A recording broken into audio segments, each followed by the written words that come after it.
Caamsaa 15 2026 oduu Sibuu Neetwoorkii yeroo kana simbiraan geenya. Haleellaa diroonii Sudaan raawwatteen Itoophiyaa magaalaa Kumruuk keessatti namoota nagaa dabalatee hojjettoota gargaarsaa ajjeesuun dhaga'ame. Naannoo Beenishaangul Gumuz godina Asoosaa aanaa Kumruuk keessatti haleellaa diroonii magaalaa Kumruuk kan daangaa Sudaanitti dhiyoo jirtu irratti raawwatameen jiraattonni magaalittii nagaa 8 akkasumas hojjetaa dhaabbata godaantota gamtaa mootummootaa IOM tokko ajjeesuu fi kaan ammoo madaaniiru jedhame. Haleellaan sun kan raawwatame Eebila 29/2026 ganama naannoo sa'a 5tti bakka namoonni itti baay'atanittidha. Bakki sun magaalaa Kumruuk kan Asoosaarraa kiiloomeetira 94 fagaattee argamtuttidha. Dirooniin sun gara naannoo Blue Nile Sudaan irraa kan dhufte ta'uu himu warri ijaan argan. Humni waraanaa Sudaan SAF kan waraana humna deeggarsa ariifataa RSF waliin jiruun kan raawwatamedha jedhan. Diroonii sanaan yoo xiqqaate namoota nagaa 13 ol ajjeeseera.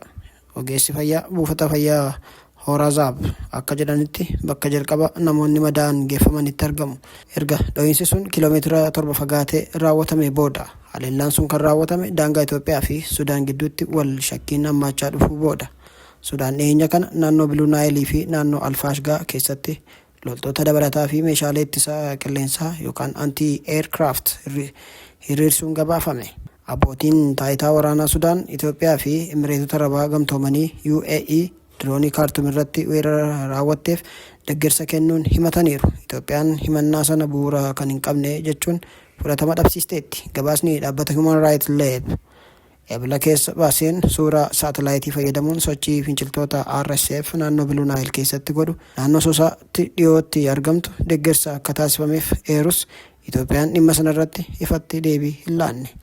Akka oduun kun qophaa'etti abbootiin taayitaa Itoophiyaa haleellaa diroonii magaalaa Kumruuk keessatti namoota nagaa irratti raawwatame sana ilaalchisee ibsa ragaa irratti hundaa'e ifatti hin laanne. Maddi Addis Standard.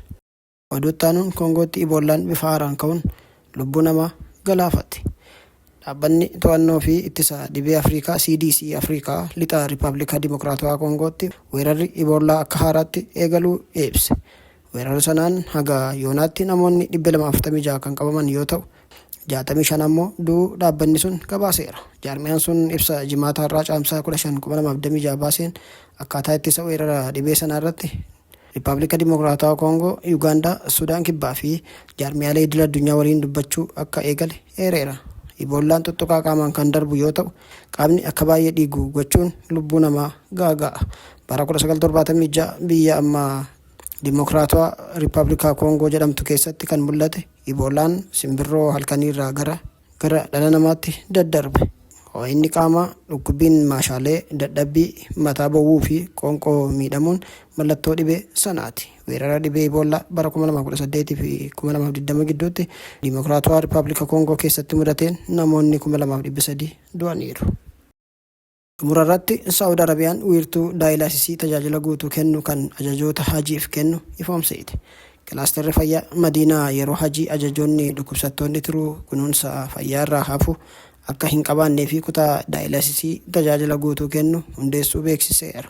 Tajaajila sana kan kennu giddugala tiruu hospitaala King Fahd Madiinaatti argamudha. Akka Islaam Information gabaasetti wiirtuun sun maashiniiwwan daayilaasisii 13 kan guyyaatti haga wallaansa 25 kennuu danda'u kan qabu ta'a. Daayilaasii idileetiin alatti imaltoota daayilaasii Peritooniyeel fi tiruu jijjiirrataniif kunuunsa hordofii walitti fufiinsa qabu ni kenna. Kutaan daayilaasisii hospitaala King Fahd sa'aatii 24 banaa ta'uu namoota dhibee hatattamaa fudhataniif banaa ta'us ibsameera. Giddugalichi wallaansa idilee qofaan kan daangeffame yoo ta'u imaltoota dhukkuba tiruu qaban kamiyyuu yeroo hajiitti imala yaala guutuu bulchuufis meeshaalee qaba.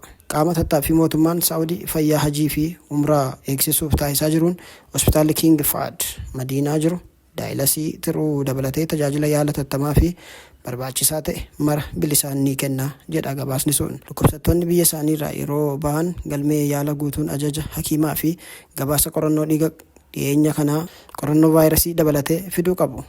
Giddugalichi ogeeyyii tiruu gahumsa olaanaa qaban, ogeeyyii baqaqsanii hodhuu tiruu jirrachuu fi naarsota leenjii adda daayilaasii tiruu qaban kan qabu ta'uu gabaasichi ni mul'isa.